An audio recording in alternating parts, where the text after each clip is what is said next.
Bismillahirrahmanirrahim. Assalamualaikum warahmatullahi wabarakatuh.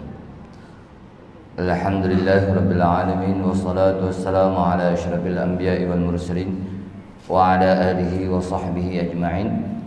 Allahumma iftah alaina bihikmatika wa anshur alaina rahmataka ya dzal jalali wal ikram. Qala al-musannif rahimahullahu ta'ala wa nafa'ana bi'ulumihi fid dharain amin. Muka surat 95. Okey, faslun atas sekali. Muka surat 95. Faslun al-qadhfu wal li'an. Wa idza ramar rajulu zaujatahu bizina fa alaihi haddul qadhfi illa ayyuqimal bayyinata aw yula'ina. Fa yaqulu 'indal hakimi bil jami'i 'alal minbari fi jama'atin minan nas asyhadu billah innani laminas sadiqin bima ramaitu bihi zaujati fulanah minaz zina wa anna hadzal walada minaz zina wa laysa minni arba'a marrat wa yaqulu fil marratil khamisati ba'da ay ya'izaha al hakim wa alaihi. Jangan baca alayya ya. Bukan ayat kita tu betul, tapi bahasa ni bahasa bahaya ni. Bahasa bahaya. Kalau biasa saya ngajak, guru beritahu wa alaihi lah, wa alaihi. Jangan kata alayya. Tulisan tu betul. Jangan betul kan. Wa alaihi la'natullahi. Ya. In kana minal kadzibin. Jangan betulkan, tu dah betul dah tu. Bila kita baca macam tu cara dia. Wa yata'allaqu bi li'anihi khamsatu ahkamin. Sukutul haddi anhu wa wujubul haddi 'alaiha wa zawalul firashi wa nafyul waladi wa tahrimu 'alal abadi. Okey. Jadi hari ini kita bicara masalah li'an. Li'an ni iaitu menuduh isteri melakukan zina. Jadi bila kita tuduh seorang isteri melakukan zina, bermakna kena bawa saksi lah. Atas tuduhan kita kena bawa saksi. 4 orang saksi. Jadi saksi zina mesti ada 4 orang. Ini biasa terjadi di zaman Rasulullah. Seorang suami ini dia balik rumah, dia tengok isteri dia tengah melakukan zina. Isteri lelaki ini melakukan zina. Bila melakukan zina macam ni, dia pun pergi ke Rasulullah. Dia mengadu, ya Rasulullah, isteri saya berzina. Woi, kamu tuduh isteri kamu berzina, mana saksi? Rasulullah, aku saksi tak ada, tapi aku nampak, dia kata. Aku nampak dia melakukan zina. Tak boleh. Kalau kamu tak bawa saksi, bermakna kamu kena sebat mana 80 rotan. Dia kata sungguh. Yang ni turun ayat li'an. Dengan sebab cerita ni turun ayat li'an. Jadi apa maksud li'an? Saya ambil ta'rif dia, ambil ta'rif dia. Beberapa kalimat kena tulis sendiri ya, ta'rif ni. Dalam ni tak ada. Beberapa kalimat yang ditentukan, yang dijadikan hujjah bagi orang yang terpaksa, muttar, mana orang yang berhajat. Beberapa kalimat yang dijadikan hujjah bagi orang yang berhajat kepada menuduh orang yang melumurkan hamparannya. Orang yang berzina dengan isteri dia. Itu beberapa kalimat. Beberapa kalimat yang ditentukan, yang dijadikan hujjah bagi orang yang berhajat kepada menuduh orang yang berzina dengan isteri dia, dengan isteri seseorang. Itu ta'rif dia. Jadi kalau kita nak lepas, kalau kita tak ada saksi, kita dah kata na'udzubillah kan, kata isteri seseorang tadi, isteri kita ni dah berzina. Bila kita kata isteri kita berzina, saksi tak ada. Bila saksi tak ada, hukum Islam kita kena sebat 80 rotan. Tapi kalau kita berli'an, macam mana cara berli'an, saat lagi saya ajar. Kalau kita berli'an, bermakna kita lepas 80 rotan. Kalau kita lepas 80 rotan, bermakna isteri kita kena mati. Dia kena rejam. Isteri kita pun, perempuan ini pun nak berlian juga. Bila dia berlian, laki-laki yang mula berlian, dia kena berlafaz dulu. Ada cara dia, saat lagi saya ajar. Bermakna laki-laki tadi lepas. Bila laki-laki terlepas, perempuan kena mati. Perempuan pun, wahai hakim, aku pun nak bersumpah bahawa aku tak melakukan benda ni. Apa yang suami aku kata tadi bohong semata-mata. Okey, dia pun berlian, bermakna dia pun lepas. Tapi salah satu di hari akhirat nanti pasti ada yang bersalah. Betul tak? Pasti ada yang bersalah. Salah satu pasti ada yang bersalah. Dan mereka ni haram sampai bila-bila. Orang panggil haram muabbad nama dia. Apa makna haram muabbad? Haram sampai bila-bila ni? Fardu takdir kalau ke depan dah 2-3 tahun, dah reda keadaan, tiba-tiba yang laki ni kata, aku minta maaf lah, aku bohong. Contoh dia, hang baliklah ke aku. Tak boleh lah. Kalau dah berlian, hatta dalam syurga nanti pun tak akan bertemu dah dengan bekas isteri dia ni. Itu kalau lian. Dia kalau ikut tok guru saya ngaji dulu, dia kata, kita ni orang laki-laki, dia kata kalau dah berlaku dalam rumah, na'udzubillah, kalau berlaku kita tak mau lah kan. Kalau dah berlaku, dia kata senang. Kalau kita orang mengaji jangan buat li'an, dia kata. Memang hukum ada, tapi nisbah kita orang yang berilmu aib. Sudah, kalau dah tahu isteri buat benda tak elok, ajak balik ke rumah mak mentua, ke rumah dia lah. Bawa balik, hantar sampai ke rumah dia, aku cerai kamu dengan talak 3. Terus bagi talak 3. Ya? Dengan talak 3 terus. Jadi bermakna tak ada apa lah. Terus dia kata kenapa? Hang fikir sendirilah apa yang hang buat. Dia fikir sendiri. Kan? Lagi satu khuluk, 2 lah. Tok guru kata jangan khuluk, jangan buat. Li'an jangan buat. Tapi tak kisahlah, hukum fiqh ada tak? Hukum fiqh ada. Kalau nak berli'an pun ada cara dia. Kita nak belajar macam mana cara berli'an. Okey, jadi kita tengok balik dalam kitab. Apabila seorang suami menuduh istrinya berzina, dia dah tuduh isteri berzina, maka baginya had qazab. Ada masalah lain. Maka baginya had qazab. Apa makna had qazab? Had menuduh orang. Ya, had menuduh orang kena sebat 80 rotan. Sebab dia tak datangkan saksi. Kecuali ia mendatangkan saksi atau li'an. Li'annya orang panggil sumpah laknat. Li'an mana sumpah laknat kalau terjemah bahasa Melayu dia. Atau li'an, apa makna li'an? Mengutuk. Mengutuk tak tepat lah, mana sumpah laknat. Jadi macam mana cara bersumpah laknat? Dia dah bawa ke hakim benda ni. Hakim kata, aku nak berli'an, dia kata. Hakim pun kalau dah nak berli'an, jom tunggu hari Jumaat. Hendaklah ia berkata di sisi hakim, mana depan hakim, di dalam masjid. Majlis berli'an tu kena lakukan dalam masjid, di atas mimbar, di dalam jamaah manusia. Mesti ada orang ramai. Ya, mana bukan ramai sangat pun, mana kalau kira-kira ada orang ramai juga lah dengar. Dia berlafaz tu orang ramai dengar. Di atas mimbar dia berlafaz. Dia kata macam mana? Tengok, ni perkataan suami bila bersumpah macam ni. Dalam berjamaah, dia kata apa?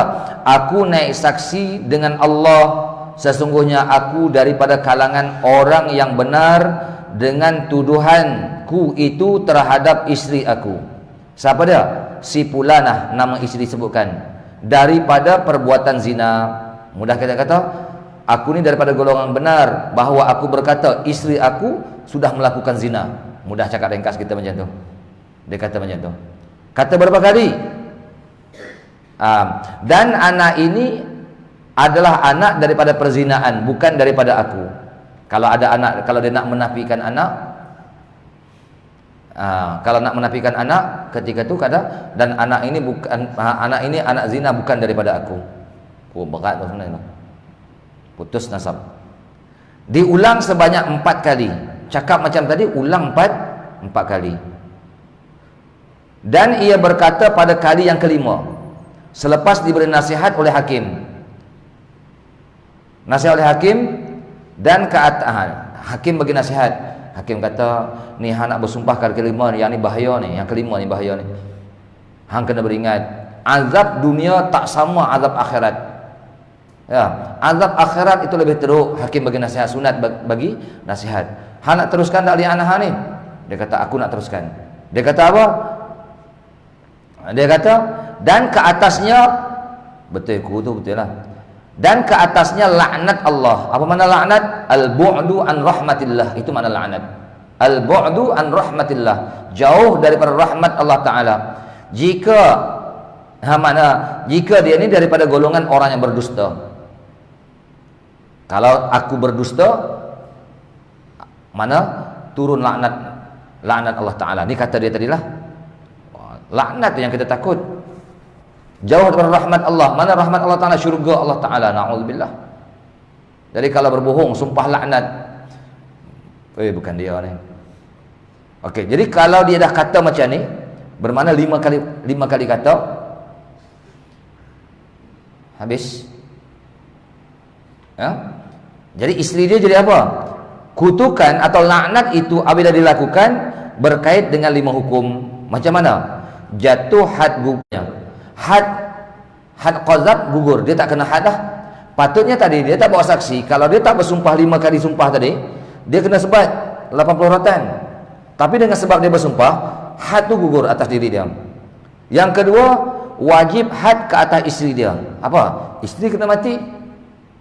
Kalau hukum Islam, isteri kena mati, rejam sampai mati sebab dia dah kahwin. Okey. Kemudian yang ketiga, putus hubungan perkahwinan. Tak ada apa dah. Perkahwinan tu putus hubungan.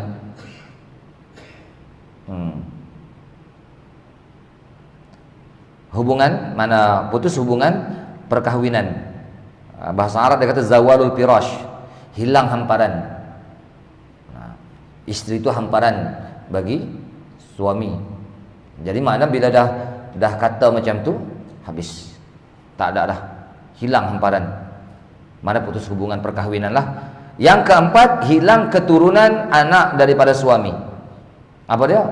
Bila dah dinapi anak ni bukan daripada anak aku, anak ni anak zina. Sudah tak boleh dah dibinkan kepada seorang tadi yang berlian. Itu berat saya kata. Bila tak boleh dibinkan, apa urusan faraid, apa wali-wali nikah ke depan, apa semua tak ada apa-apa dah. Putus terus.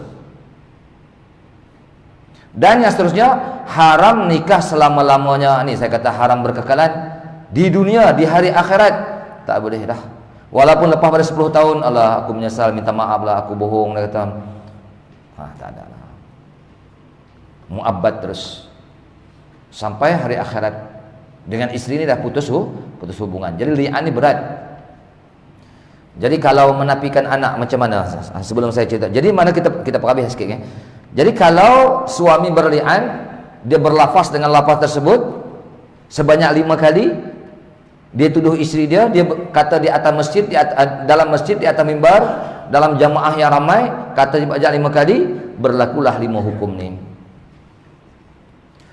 Habis kalau macam tu, isteri pun takut juga. Contoh, kalau dia buat sungguh, tiba-tiba dia takut kena rejam sampai mati.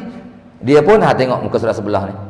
Dia kata wa yasqutul haddu anha bi an talta'ina fataqulu asyhadu billah anna fulanan hadza laminal kadhibin bima ramani bihi minaz zina 4 marrat wa taqula fil marratil khamisati ba'da ayya'izaha al-hakimu wa 'alaiha itu betul lah tu.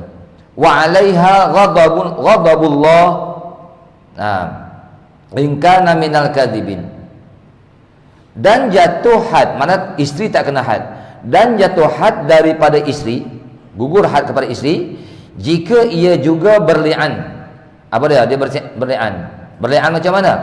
Ia berkata atas masjid, atas mimbar juga, dalam masjid juga. Lepas suami kata, dia kata aku tak buat benda ni. Kalau suami aku boleh kata, aku pun nak berli'an juga. Jadi masing-masing kata, dua-dua lepas. Di atas dunia tak boleh nak hukum dua-dua. Tapi salah satu pada hari akhirat pasti salah. Pasti ada yang salah. Tengok di hari akhirat. Di atas dunia dua-dua lepas. Okey, jadi macam mana isteri nak berkata?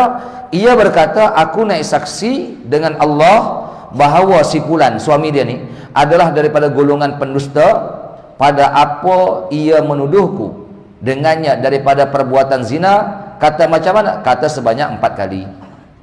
Lepas tu ia berkata pada kali yang kelima, selepas hakim menasihatinya. Hakim sebelum dia kata benda yang kelima ni, hang kena ingat azab Allah Ta'ala di hari akhirat lebih teruk daripada azab di atas dunia ni. Hang fikir baik-baik. Dia kata aku nak berlian juga. Contoh, aku nak berlian juga. Nak berlian. Selepas hakim menasihatinya, kata macam mana? Dan ke atasnya tu murka Allah jika ia daripada kalangan orang yang benar.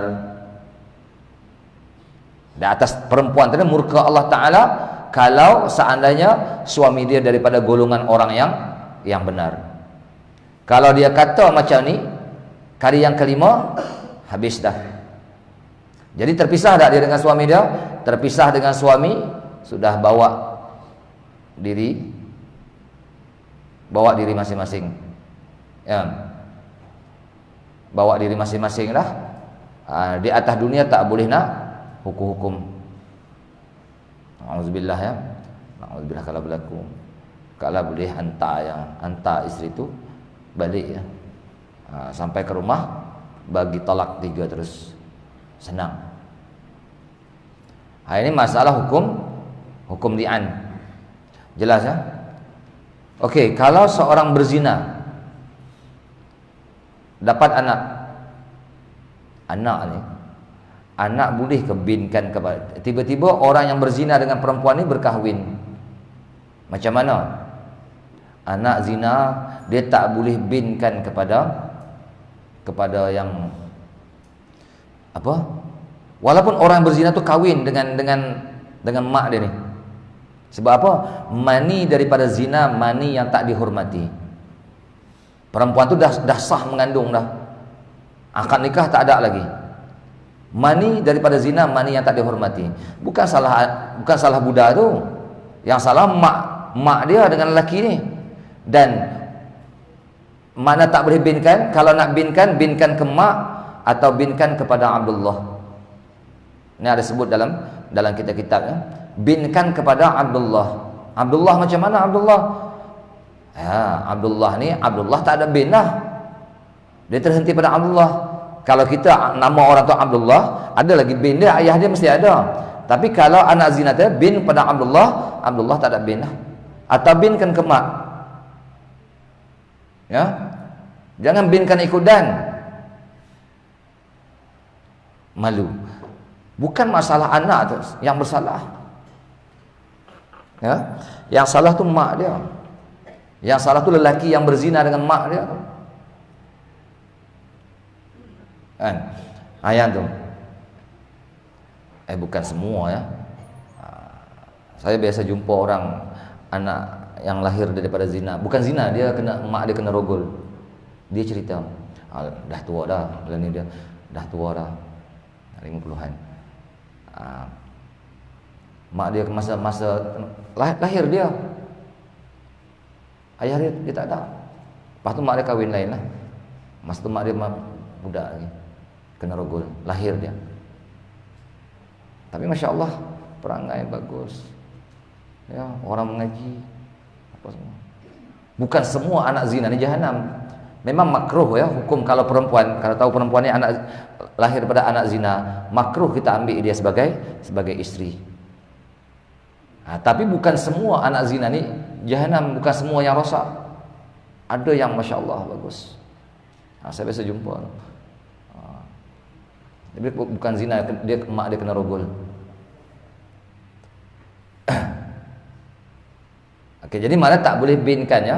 Jadi anak zina, laki-laki yang setubuh mak dia ni lahir, contoh anak perempuan.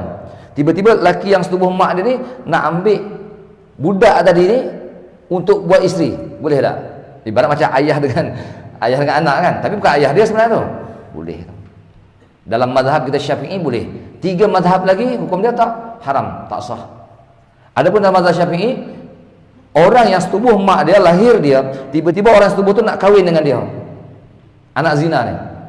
Dalam mazhab kita Syafi'i, hukum dia harus sah perkahwinan. Sebab apa? Sebab mani daripada zina, mani yang tak dihormati. Sebab itu kena ada perkahwinan. Perkahwinan, mani daripada perkahwinan, mani yang dihormati. Bila mani yang dihormati, tu anak bin nisbahkan kepada ayah.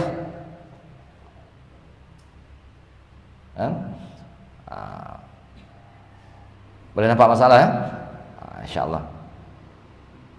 Habis. Ada soalan? Ini kita mengaji bab li'an. Okey, lagi satu, kalau ambil anak angkat. Ini kena hati-hati. Ambil anak angkat, binkan kepada pak angkat dia. Allah, yang ni banyak banyak berlaku. Hukum boleh ke? Tak boleh, jangan. Kita memutuskan nasab dia kepada ayah dia yang sebenar. Sedangkan yang kita ambil ni, kita bukan ayah dia. Kita pak angkat dia, tapi binkan ke kita. Siapa nak jadi wali nikah dia nanti? Harta faraid nak kira macam mana? Itu susah. Jadi nak ambil anak angkat boleh, tapi jangan ubah-ubah apa-apa. Jaga. Bagus dia tolong orang lain kan, tapi jangan ubah apa-apa. Bin jangan ubah. Masalah. Okey, habis. Ini hukum kita belajar bab li'an.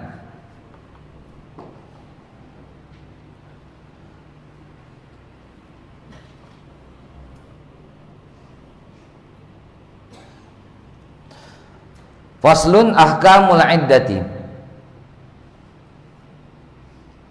Ahkamul iddati wal mu'taddatu ala darbaini mutawaffa anha wa ghairu mutawaffan anha. Fal mutawaffa anha apa tu? In kanat hamilan fa'iddatuha biwad'il hamli. Wa in kanat hailan fa'iddatuha arba'atu ashhurin wa ashra.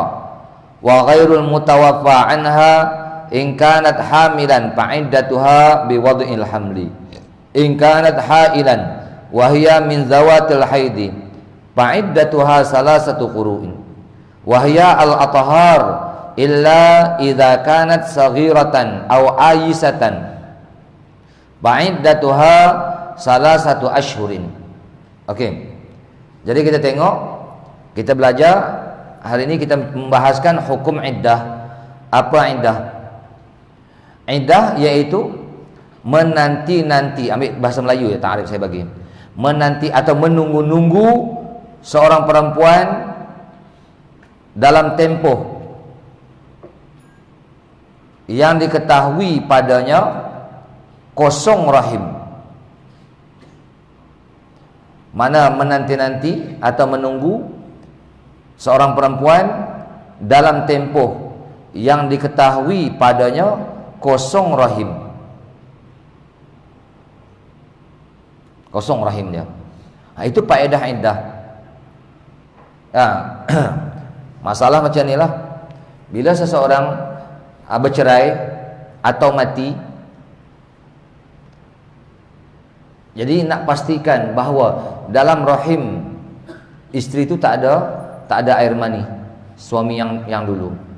Macam mana nak memastikan bahawa dia tak ada air mani suami atau tak mengandung? Jadi anak nak nisbah pada siapa? Jadi isteri itu nak, mungkin kematian suami, dia nak kahwin lain pula, contoh. Dia nak kahwin lain pula, pastikan habis iddah dia. Bila dah kita buat iddah yang kita nak belajar ni, tempo-tempo tersebut bermakna di rahim dia confirm tak ada benih siapa-siapa dah. Kalau ada benih orang lain, ini takut bila dia kahwin, anak tu nak nisbahkan kepada siapa, nak binkan ke siapa nanti. Itu perempuan dia kena beriddah.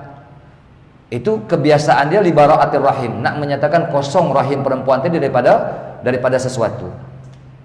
Tapi kadang-kadang ada orang panggil beriddah tadi kerana berduka. Tahu berduka? Kematian suami.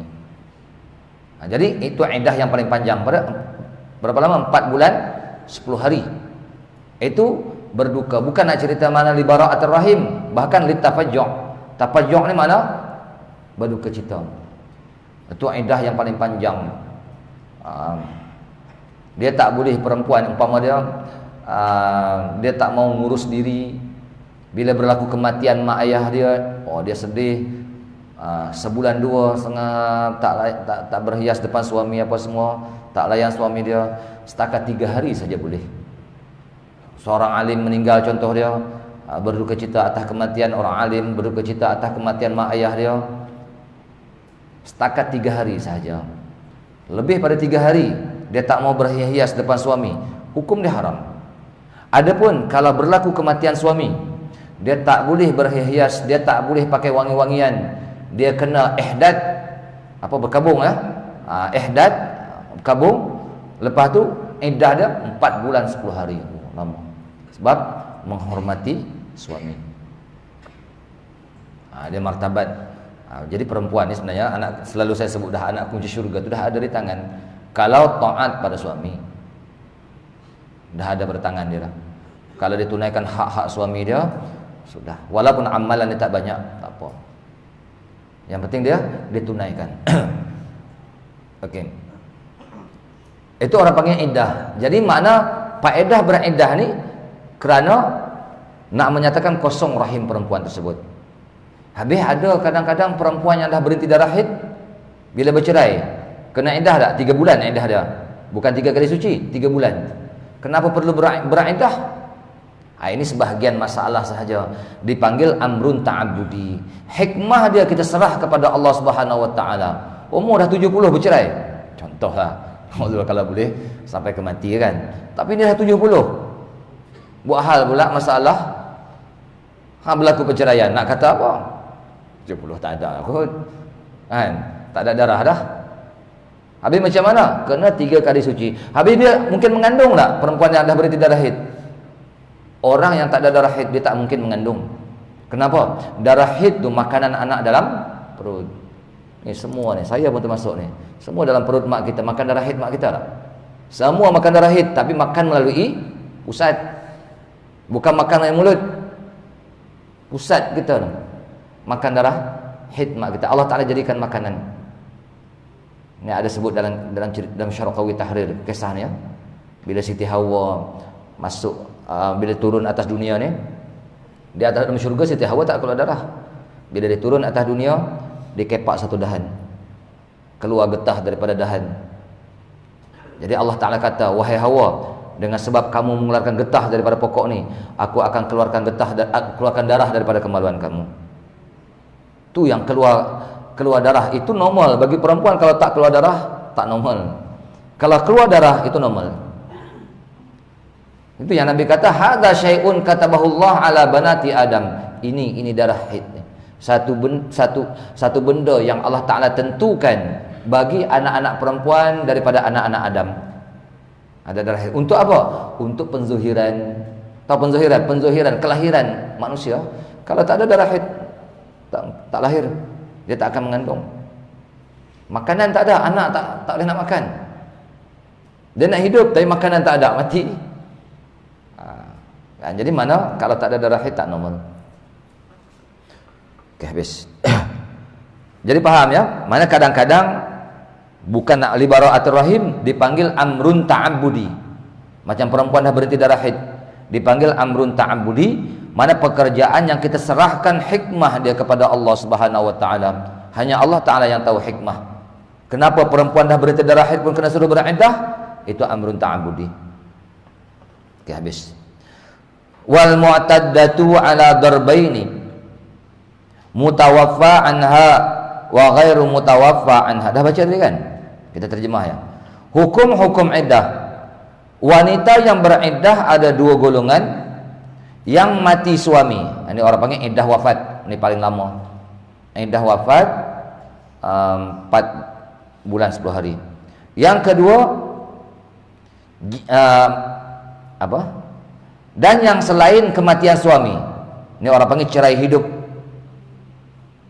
Cerai hidup ya, yang lain daripada kematian suami, mana cerai hidup lah. Yang kematian suami, kalau orang yang kematian suami, ingat, jika ia hamil, kalau ditakdirkan hamil, mengandung, maka iddahnya dengan melahirkan kandungan sampai bersalin lah. Bermakna dia dalam iddah suami dia sampai dia bersalin. Jika ia tidak hamil, iddahnya 4 bulan 10 hari.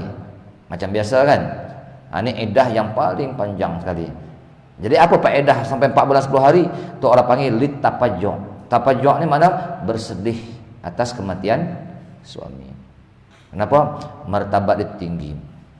Kalaulah kudis di kaki suami itu istri, disebutkan dalam hadis, dijilat oleh istri, dia tak akan dapat lagi nak sempurnakan 100% hak kepada suami dia. Dia tak akan dapat. Dia tetap tinggi martabat suami. Jikalaulah Allah Ta'ala kata, Nabi Muhammad kata bila pokok tamar nak sujud kepada Nabi Muhammad, wahai Muhammad, boleh tak aku sujud kepada kamu? Nabi Muhammad kata, kalaulah seandainya diizinkan makhluk sesama makhluk yang sujud kepada makhluk, nescaya aku suruh istri itu sujud di kaki suami. Tapi tak boleh sujud kaki suami sebab makhluk sama makhluk. Tapi kalau dibolehkan, nescaya aku suruh istri ini sujud di kaki suami. Jangan sujud ke aku, sujud di kaki suami. Kalau boleh, bahasa kalau ni memang tak akan berlaku. Tinggi martabat suami itu. Okey, jadi kematian suami itu mana bersedih atas kematian suami, iddah dia 4 bulan 10 hari. Yang bukan kematian suami, ini kalau bukan kematian suami, jika ia hamil, ini cerai hidup ya, maka iddahnya tamat dengan melahirkan kandungan. Ini cerai hidup. Melahirkan anak, habis iddah. Jika tidak mengandung, ia masih berhaid, maka iddahnya 3 kali quru. Mana 3? Iaitu 3 kali suci. Macam mana cara kira dah? Tengok sini ya. 3 kali suci ni, dia cerai ketika suci ya. Suci yang dia ketika cerai itu suci, contoh dia dah dikira dah 1. 3 kali suci. Lepas tu datang darah haid, suci. 2 dah suci ya. Haid, suci. 3 kali suci. Masuk haid yang ketiga, kan? Haid. Masuk saya keluar haid yang ketiga, awal haid yang ketiga, habis iddah. Tengok suci dah kira dah. Haid, suci, haid, suci, haid. Okey. 3 kali suci. Ni 1, 2, 3. 3 kali suci kan? Masuk haid yang ketiga, habis iddah. Perempuan ni. Itu maksud kata 3 kali suci. Jelas? Yang dimasukkan dengan 3 kali suci itu. Tapi kalau cerai ini haram mencerai istri ketika darah haid. Ketika istri kalau darah haid. Sebab apa? Sebab iddah dia tak bilang lagi, tapi tolak gugur. Contoh, saya kira ya. Haid, suci, haid, suci, haid, suci, haid. Bermakna masuk haid yang keempat, baru habis iddah dia. Panjang tak? Panjang iddah dia. Itu haram menceraikan istri ketika dalam keadaan haid. Tolak gugur dah, tapi iddah nak bilang tak boleh lagi. Okey, nampak tu? 3 kali suci kecuali masih kecil, budak kecil. Kecuali masih kecil atau sudah putus haid, maka iddahnya 3 bulan. Orang yang budak kecil kahwin boleh, ayah dia kahwinkan ke umur baru setahun, ayah dia kahwinkan dia, tapi kena cari orang yang sekupu dengan dia, setaraf dengan dia. Okey, kahwinkan. Selesai, tiba-tiba yang laki ni, yang suami itu dah balik. Suami kata, aku ceraikan kamu. Lambat nak tunggu. Dia kata berapa tahun ni nak duduk sekali, ceraikan. Dia kecil ke. Jadi bermakna dia kena beriddah tu 3 bulan. Apa maksud? Tunggu 3 bulan baru boleh kahwin. Kalau nak kahwin pula 3 bulan. Ataupun perempuan yang dah berhenti darah haid, lepas 3 bulan baru dia boleh kahwin lain pula. Kalau tidak, tak boleh nak kahwin. Ini iddah bagi orang yang dah berhenti darah haid. Okey, jelas ya? Ada persoalan dalam fiqh ni? Saya ambil masalah-masalah apa yang ada dalam matan saja. Fahamkan apa yang ada dalam matan. Yang ni kalau faham, ingat banyak masail. Mungkin kita dah lama Safinatun Najah pun lama tak baca, habis kita ni patah balik ke ataupun baca kitab Kita muqaddimah Hadrami ke antara dua lah. Kan patah balik kita Safinatun Najah tu. Ramai lagi mungkin ada yang tak ngaji kan. Boleh kita ambil manfaat balik. Baca kitab tebal-tebal pun tak guna. Lambat nak habis. Kita nak beramal sahaja. Okey. Habis. Wal mutallaqatu qabla ad-dukhuli biha la 'iddata 'alaiha. Wal mutallaqatu qabla ad-dukhul. Sikit kan? Dan perempuan yang diceraikan sebelum disetubuhi tiada iddah baginya. Kahwin siang ni. Tak dan lagi nak apa-apa, tak dan berlaku persetubuhan apa-apa, tiba-tiba suami dia, aku ceraikan kamu. Aku ceraikan kamu. Bila berlaku cerai macam ni, tak apa dia kata ceraikan aku. Esok perempuan tu kahwin orang lain. Esok boleh kahwin dah. Kenapa? Dia iddah ni, dia akan berlaku dengan sebab persetubuhan. Bila berlaku dalam perkahwinan tadi, setubuh walaupun sekali, cukup sekali sahaja. Contoh dia, lepas tu tak biasa setubuh isteri dia. Yang ni mati ke, cerai ke, ketika hidup mesti ada iddah. Walaupun sekali, dia kata dah 20 tahun sudah dah setubuh sekali, dia kata lepas tu tak ada dah. Ni sampai hari ni tiba-tiba berlaku perceraian atau berlaku kematian. Contoh dia, perempuan tu kena beriddah sebab biasa berlaku persetubuhan. Tapi kalau tak biasa langsung disetubuhi isteri dia ni, hari ni cerai, esok kahwin. Boleh dah, dia tak ada iddah. Jadi iddah ni bersangkut paut dengan persetubuhan. Kalau ada sekali persetubuhan, ada iddah. Okey, jelas ah? Nampak masalah? Kalau ada soalan boleh kita tanya. Okey, wa iddatul amati bil hamdi ka iddatil hurri. Wallahu alam, kita rehat. Okey.